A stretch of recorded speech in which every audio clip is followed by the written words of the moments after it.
Good evening. Quick little update. I've got the itch today. I've got the itch. I've been watching every bit on their motorhome, on the Instagram, on Facebook. Everybody is just like getting there, and they're just getting away, and we're getting pretty itchy.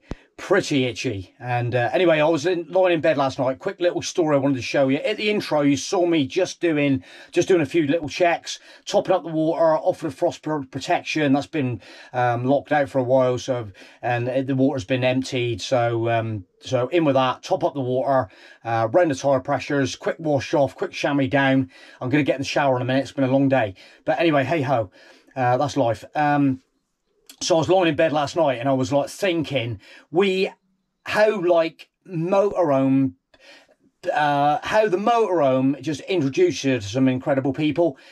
We were so lucky a few years ago. We were down at St Martin de Ré on Ile de Ré Island off the Atlantic coast of France, just north of La Rochelle, and we'd been in the motorhome area at St Martin de Ré one night, and the next day we'd gone out. We got our push bikes out, and we were doing a bit of ride and stuff.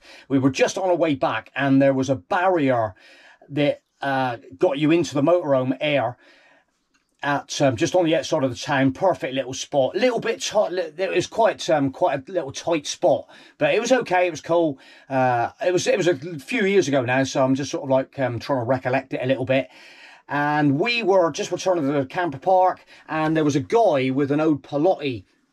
He was sat just outside of the barrier, and obviously looking to get in. The machine, it was a machine that you had to put a card in. Anyway, I went over. I had the same kind of thing. It was a little bit teasy to get in. So anyway, I went over and introduced myself. I said, "Look, mate, I'm just up there. Can I help you?" And this was a guy called Bob from South Wales, Swansea, and his wife Bob Williams, and his wife Wendy Williams. So it's been a long day. So anyway, we managed to get in. Right, the barrier came up, and he was kind of like, "Where am I going to park anywhere? It's going to be a bit tough." And I'm like, "Look, mate, last night I parked over there. Tomorrow morning, a lot of the French guys are like out. They're gone. You can move into a better spot if you want to spend a couple of days here." So we helped him out a bit, got him in position.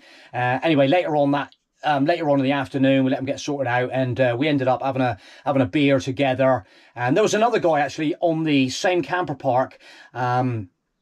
He lived in France, but he was an English guy, and they were we were chatting to them as well, and just trying to remember his bloody name. Oh, bloody hell. Yeah, so there was another guy on the camper park called Alan and Lynn. There was a couple, and they, like I say, they were lived in France, and they were just out for a little bit of a jolly on the same camper park. And anyway, we were all sort of like chatting away a bit, and we ended up all wandering down into the town in the evening together, and we had a really good night. We had a fantastic night. And Bob, you can see that sort of look in people's face when people really enjoying themselves. And that night was, I remember sort of looking at Bob thinking, "Yeah, you've had a bloody good night tonight, mate." So yeah, that was an incredible start of an incredible friendship. So we literally kept in touch. And later on other trips, we used to hook up with them, different places. We hooked up with them before when we was coming back up Ileron, which is a little bit lower down than Ile de Ré. We hooked up with them and spent a day with Bob and Wendy later on, at a later date.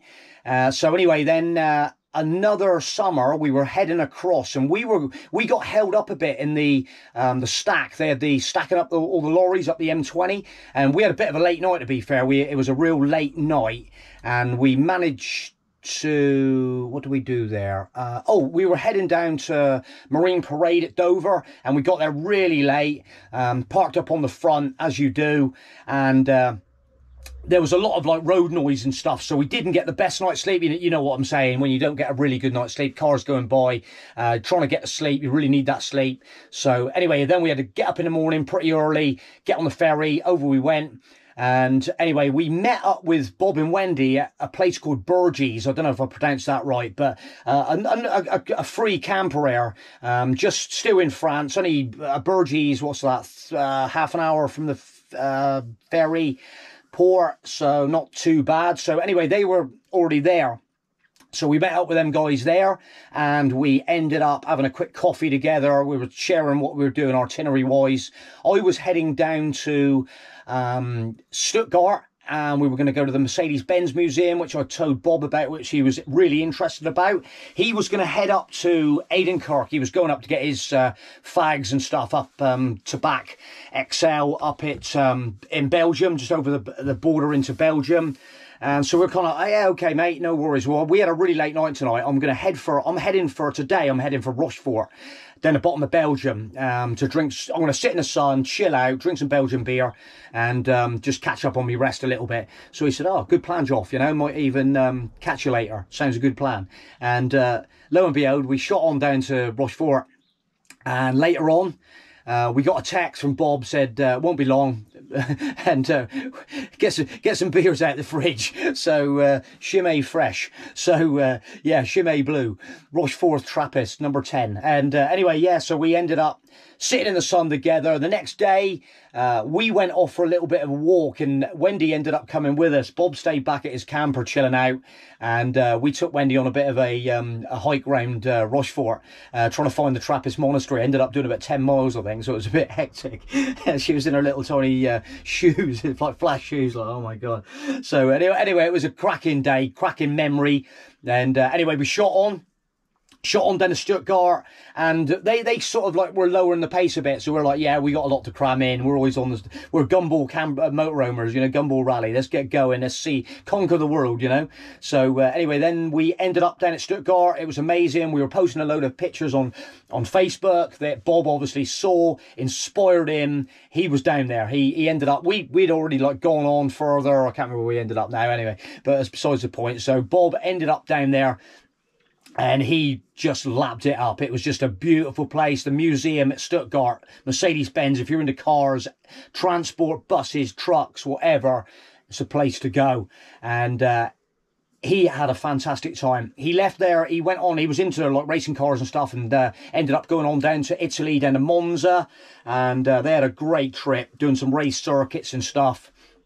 And anyway, then later on from there, so we split up again, always kept in touch. We ended up getting together just prior Christmas, and we ended up at Bath Marina campsite. They were going up there, they give us a ring, hey, you fancy it? Yeah, we'll do it. And we went up and had a great little afternoon in Bath around the Christmas markets, and we ended up in a nice kind of restaurant, and we had some really nice food and stuff, sharing some stories, drunk some beer together. Incredible time, incredible memories. And that was that. Happy Christmas, guys. And they were just sort of planning. They wanted to do the go and watch the Tour de France, and they were just sort of planning. And Bob had changed from the early days when we first met. Bob, he changed his earlier Pelotti for a fresh A-class Pelotti, and yeah, and they were like living the dream. And yeah, it's unbelievable. And so that was that. We left him again. And anyway, then, yeah, so it was all like, right, we look forward to seeing you in the summer. We'll hook up again, possibly at some place, you know. And anyway, into January. And anyway, I was at work one day.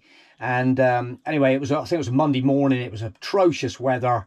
And anyway, the next day my phone was going, and answered my phone. It's my wife. And I'm like, you okay? Unusual to ring me on Monday, but Joe, I got some bad news. Go on. Bob. It's a hard one to swallow. Yeah.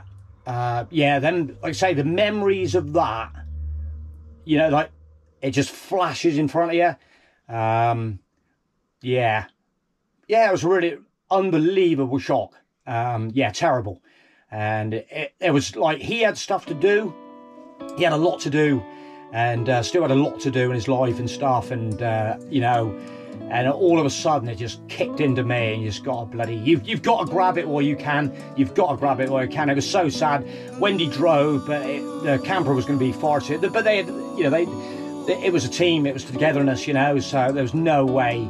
It was like, it was so sad it was over for Wendy, and yeah, really hard one to swallow. But she pulled through it, and this was a few years ago now.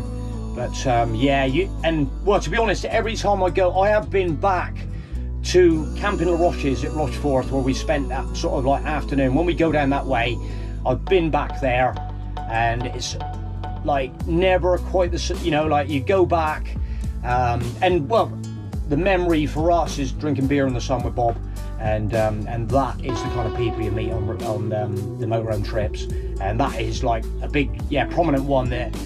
You meet loads of people on the road, incredible people. We've met hundreds of people, inspiring people, and the greatest thing for me is, like, you know, maybe I just like pushed on Bob a little bit, inspired him again, you know, pushing on and stuff, and but yeah, so that's why I've come home, and I've had a bit of a recce ran on me down, and we're going somewhere. Watch this space. See you soon. Catch you later. Bye.